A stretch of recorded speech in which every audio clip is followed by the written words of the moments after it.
My dear student of class 10 maths NCERT की book से chapter 2 की एक्सरसाइज 3.1 का क्वेश्चन नंबर 1। इस एक्सरसाइज में pair of linear equations in two variables, दो चर वाले रैखिक समीकरण के युग्म के संबंध में प्रश्न दिए गए। आप जानते हैं दो चर वाले रैखिक समीकरण क्या होते हैं? दो चर यानी जिसमें दो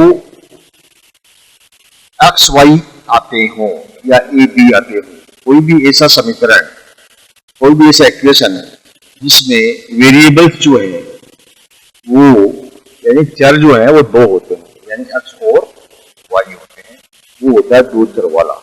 और उसके दो चर वाले समीकरण के जोड़े बनाना है। यहाँ पर युग्म मानी वेरिएबल्स जोड़े, युग्म यानी इक्वेशंस के पेयर बनाने हैं और उन पेयर्स को किस प्रकार से आपको हल करना है।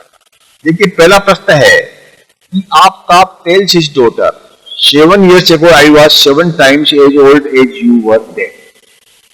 आपका आप अपनी बेटी से कहता है कि 7 साल पहले मैं तुमसे 7 गुना ज्यादा उम्र का था। यानी हम आपका आपकी प्रेजेंट वैल्यू मान लीजिए एक्स मान लेते हैं, ओके।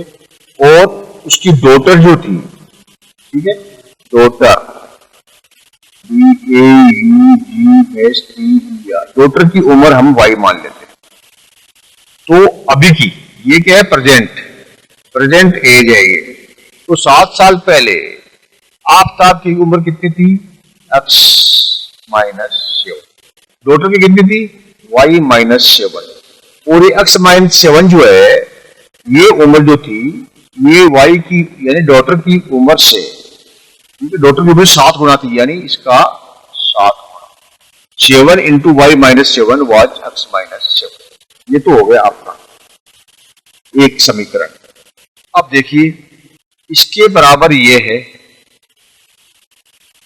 तो इसको समीकरण बनाते हैं इसको, यानी कि x -7 इक्वल टू 7y। इसको गुना कर दिया तो 7y -7 और 7 को गुना किया तो 49। यानी कि हम ऐसे भी कह सकते हैं कि x, ये 7y को इधर ले आओ आप, राइट से लेफ्ट में तो माइनस हो जाएगा। 7x -7y इक्वल टू ये 49 माइनस का है और ये माइनस का 7 है, इसको इधर लाओगे तो प्लस का हो जाएगा, प्लस का 7 हो जाएगा। यानी कि हम कह सकते हैं कि x -7y इक्वल टू, तो ये हो जाएगा -49 और प्लस का 7, तो माइनस का ज्यादा है तो माइनस का 42 हो गया। यानी x -7y, अब इस -49 को 42 को इधर ले आओ तो प्लस का हो जाएगा, +42 इक्वल टू 3। ये हमारा एक समीकरण है। इसके अलावा अब से 3 साल बाद, यानी x की जो आयु है अभी, उसमें 3 साल जोड़ दो। अब से 3 साल बाद, after I shall be 3 times as old as you will be। तुम्हारी उम्र जो होगी, यानी इसकी बेटी की उम्र होगी अभी कितनी है? y। 3 साल के बाद में कितनी हो जाएगी? y +3। उसका I shall be 3 times old, मेरे जो है आपकी उम्र का 3 गुना हो जाऊंगा। यानी ये जो है 3 साल बाद आपकी उम्र x +3 साल हो जाएगी और उसकी बेटे की उम्र y +3 साल हो जाएगी, और ये जो है x +3 का 3 गुना है। ये हमारा समीकरण बन गया। इसको हल कर लेते हैं तो ये क्या होगा? एक टप ले आते हैं हम, ये x है, ये पहले एक बार x +3 इक्वल टू 3y हो जाएगा, +3, 3 और 3 9। अब ये x और ये 3y राइट हैंड में, इसको लेफ्ट में लाएंगे तो प्लस का है, माइनस का हो जाएगा, ओके। और इधर क्या हो जाएगा? ये 9 है और ये प्लस का 3 होगा, माइनस का 3 हो जाएगा। हम कह सकते हैं कि x -3y इक्वल टू 6, या हम ऐसे भी कह सकते हैं कि x -3y, ये 6 राइट में लेफ्ट में ले आएंगे तो -6 हो जाएगा, बराबर 0। ये हो गया आपका समीकरण नंबर 2। आपकी ये दो समीकरण हो गए, ठीक है। x -3y -6 बराबर 0 और x -7y +42 बराबर 0। अब इन दोनों समीकरण को हमें क्या करना है, ये तो हमारे पास में आ गए समीकरण, ठीक है, आई शेल बी 3 टाइम्स। अब represent this situation in algebraically and graphically. आपको ये जो सिचुएशन है इसको बीजगणितीय रूप में प्रकट करना है, दिखाना है। अब बीजगणितीय रूप में कैसे लिखेंगे हम, देखिए ये जो है x माइनस 7y बराबर -2, ये हो गया बीजगणितीय रूप, और इसमें हो गया x माइनस 3y बराबर 6, ये हो गया इसका बीजगणितीय, ये इसका बीजगणितीय रूप हो गया। यानी एल्जेब्रिकली हम इसको लिखेंगे, ये जो सिचुएशन बनाई है, ये जो परिस्थिति है, इसमें जो दिया गया प्रश्न में, उसको हम बीजगणित में इस प्रकार से लिख सकते हैं। और अब आपको इसको ग्राफ के रूप में कैसे दिखाएंगे, देखिए हमारे पास एक समीकरण था x माइनस 7y बराबर -42। ये क्या था कि आफ्ताब की उम्र 7 गुना ज्यादा थी उसकी बेटे की उम्र से, बेटी की उम्र y तो 7 गुना ज्यादा थी। अब देखिए इसको इसमें दिखाने के लिए आपको क्या है कि x और y की विभिन्न स्तरों पर अलग अलग आपको वैल्यू ज्ञात करनी पड़ेगी, यानी इसके अंदर रेखा खींचनी पड़ेगी। इस रेखा को देख करके पता लग जाएगा कि आफ्ताब की उम्र में और उसकी बेटी की उम्र में कितना अंतर था। इसके लिए क्या करेंगे, हम इसको x की विभिन्न स्थितियों में x और y की वैल्यू ज्ञात करेंगे। हम एक ऐसा करते हैं, एक यहाँ पर ये एक चार्ट बनाते हैं, उस चार्ट के अंदर ये 2 कॉलम बनाते हैं, ठीक है, एक कॉलम है x और इसके अंदर हम 3 प्रकार के जोड़े रखते हैं। अगर x की वैल्यू 0 हो तो y की कितनी होगी, अगर x की वैल्यू ये 7 हो तो कितनी होगी, और अगर मान लीजिए -7 हो तो क्या हो। 3 प्रकार से आप कितने प्रकार का ले सकते हो, 10 प्रकार का ले सकते हो, कोई प्रॉब्लम नहीं है, 2 प्रकार का भी ले सकते हो, लेकिन कम से कम 2-3 प्रकार के तो आएंगे आपको, 3 जोड़े तो आपके आएंगे, तभी आप रेखा के ऊपर दर्शा पाएंगे, अदरवाइज इस रेखा के ऊपर सही ढंग से इसको नहीं दिखा पाएंगे। इसलिए हम अगर x की वैल्यू 0 है तो y की कितनी आई, देखिए x की वैल्यू 0 का मतलब ये है कि x की जगह हमने लिख दिया 0,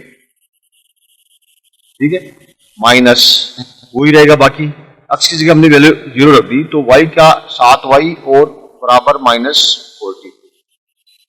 0 का कोई मतलब नहीं है, तो 7y का बराबर है -42, तो y के बराबर कितना हुआ, 42 में 7 का भाग दीजिए तो आपका आ गया 6। अगर x की वैल्यू 0 है तो y की वैल्यू कितनी हुई, 6। इसी प्रकार से अगर x की वैल्यू 7 हो, ठीक है, x की वैल्यू 7 का मतलब है कि x की जगह हमने लिख दिया 7 माइनस 7y बराबर -42। अब इस 7 को इधर ले आओ आप, यानी -7y बराबर -42, और अगर इस 7 को हम इधर लेफ्ट से राइट में ले आते हैं तो शायद ये प्लस का है ना, इसलिए माइनस का हो जाएगा, ये -7, ओके, तो क्या बनेगा 7 -7y बराबर, दोनों माइनस के हैं तो जुड़ जाएंगे, -42 और 7 49, 7y माइनस के 7y के बराबर -49, तो y के बराबर कितना होगा, -7 का भाग इसमें दे दो -49 में, ठीक है, तो y के बराबर हो जाएगा आपका 7। दोनों माइनस का माइनस का भाग देने से प्लस हो जाएगा ये, इसलिए अगर x की वैल्यू 7 है तो ये कितनी हो जाएगी, ये भी 7 हो जाएगी, y की भी 7 हो जाएगा। तीसरी कंडीशन में क्या है, अगर -7 हो, यानी कि x की जगह हम लिख दिया -7, ठीक है, और उसके बाद में ये रहेगा -7y बराबर -42। अब आप इसको सरल करो, इधर ले आओ तो ये क्या होगा, -7y इक्वल टू, ये -42 है और ये माइनस का 7 है तो ये प्लस का 7 हो जाएगा, यानी -7y बराबर कितना हो जाएगा, माइनस का 35 हो जाएगा, क्योंकि माइनस का 42 है, प्लस का 7 है, तो माइनस का ज्यादा है इसलिए 35 हो गया, तो y बराबर कितना हो गया, 35 में 7 का भाग दिया तो 5। अगर x की वैल्यू -7 है तो y की वैल्यू होगी 5। अब हमारे पास में 3 ये जोड़े आ गए, पेयर्स आ गए, इनको आपको इस रेखाओं पे बताना है। कैसे बताना है, ये जो आपका है एक्स एक्सिस, इसको बोलते हैं एक्स एक्सिस, और इसको बोलते हैं वाई एक्सिस, यानी वाई वाले जितनी संख्या ये आएंगे, वाई की जो वैल्यू आएगी इस पर आएगी और एक्स की आएगी इस पर। अगर एक्स वाली प्लस की है तो 0, यहाँ 0 है, यहाँ पर ये 0 है। अगर एक्स की प्लस की है तो इधर आएगी, माइनस की है तो इधर आएगी, वाई की प्लस की है तो ऊपर की तरफ जाएगी, वाई की माइनस की है तो नीचे की तरफ आएगी। अब अक्स अगर जीरो हो, यानी अक्स का जीरो, यानी यह अक्स, तो y कितना होगा 6। y 6 क्या है, प्लस का है, ठीक है। तो i का आ गया यहां पर 6, ये 6। तो ये जो पॉइंट आएगा, ये पॉइंट क्या है, 0 6। पहले कौन सा, अक्स, अक्स की वैल्यू 0, दूसरा कौन सा 6, यानी y की वैल्यू 6, ठीक है। तो ये पॉइंट आ गया आपका। दूसरे में क्या है, अक्स की वैल्यू 7, 7 मतलब प्लस की है, तो आप यहां 0 से 7 इधर आइए, ये अक्स की वैल्यू यहां है, और y की वैल्यू भी 7 है, यानी y के ऊपर की तरफ 7, यानी ये जो जहां पर ये 7 है, ये यहां पर ये 7, ये जो पॉइंट आया है, ये क्या आया है, 7 7, यानी x की वैल्यू 7 और y की वैल्यू। और तीसरा क्या है, -7, अक्स मतलब -7, तो अक्स का 0 यहां है, तो माइनस किधर आएगा, इधर आएगा, ठीक है। ये है -7, लिखा नहीं, -7, तो -7 का मतलब ये आपका हो गया पॉइंट, ये -7 अक्स। और इधर क्या है, y का क्या है, 5, यानी ये 5, यानी 7 और 5 यहां पर ये कटते हैं, ये पॉइंट आ गया आपका। ये पॉइंट क्या आ गया, -7 और 5, इसको ऐसे लिखेंगे। अब आपको इन तीनों लाइनों को मिला देंगे, सीधी खींच देंगे। अब देखिए तीनों पॉइंट आपस में मिल गई। अब ये रेखा जो है इसी तरह से चलेगी आगे, अगर आप इसको वैल्यूज को और बढ़ाते जाएंगे आगे, 3 लगा आपने निकाली, अगर आपको 3 और निकाल लेते हैं, तो ये लाइन जो है सीधी ऐसे ही आगे बढ़ जाएगी। अब आप दूसरे समीकरण पे आइए। दूसरा समीकरण क्या है, x - 3y = 6। इसको भी हमें इसी प्रकार से लाइन के ऊपर, लाइन के रूप में लिखना है, ग्राफ के अंदर दर्शाना है। तो आपको x और y की वैल्यूज ज्ञात करनी पड़ेगी विभिन्न स्तरों के ऊपर, ताकि एक लाइन खींची जा सके। तो हम जो है उसी प्रकार से ये चार्ट बना देते हैं। ऊपर ये x हो गया, नीचे y हो गया। x की वैल्यू क्या क्या हो सकती है, देखिए इसमें x की वैल्यू क्या है, एक तो हमें 3 ज्ञात करनी है, एक 6 ज्ञात करनी है, एक को 0 ज्ञात कर लेनी है। यानी x की वैल्यू मान लीजिए 6 हो, 3 हो और 0 हो, तो y क्या होगा। देखिए x की वैल्यू 6 हो, तो यानी ये x की जगह आप 6 लिख दो, 6 - 3y बराबर 6, तो -3y बराबर 6 -6, यानी 3y बराबर 0, तो y बराबर भी 0, तो y की वैल्यू क्या हो जाएगी, 0। x की वैल्यू अगर 3 हो तो क्या लिखेंगे, 3 - 3y बराबर 6, ये लिखिए -3y बराबर 6। अब ये प्लस का है, इसको माइनस में लाना है, तो इधर ले आइए इसको 3 को इस साइड में अगर को लाना है तो इसको माइनस हो जाएगा, ये -3, यानी कि -3y बराबर 6 में से 3 गया 3, तो y बराबर, देखिए ये माइनस का है, ये प्लस का है, तो y बराबर क्या हो जाएगा, -1। कैसे, 3 के अंदर आप भाग देंगे -3 का, ठीक है, 3 इधर है, ये -3 है, तो क्या हो जाएगा, -1, तो ये हो गया -1।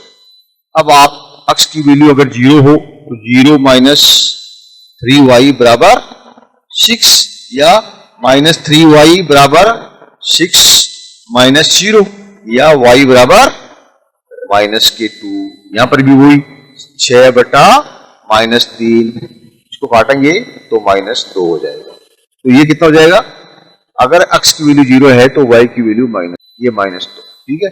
अब ये आपके पास में इसके अलग अलग स्तरों की वैल्यू आ गई। अब आप इसको दर्शा दीजिए। यहां पर देखिए x की वैल्यू 6, यानी ये x वाली है, ये यहां पर x की वैल्यू 6 यहां है, और तो y की वैल्यू 0, यानी ये y की वैल्यू 0, सबकी वैल्यू 0 यही है, x हो चाहे y हो। तो एक पॉइंट तो आपका ये, इसको हम लिखेंगे, इस पॉइंट को हम लिख देंगे x की वैल्यू 6, y की वैल्यू 0, ओके। दूसरे में क्या, x की वैल्यू 3, यानी x की वैल्यू होगी 3, यानी यहां पर, और y की वैल्यू -1। अब ये y की वैल्यू जो है यहां 0 है, ऊपर तो प्लस की है, नीचे माइनस की है, तो -1 कहां है, यहां पर, ठीक है। तो ये हो गया -1।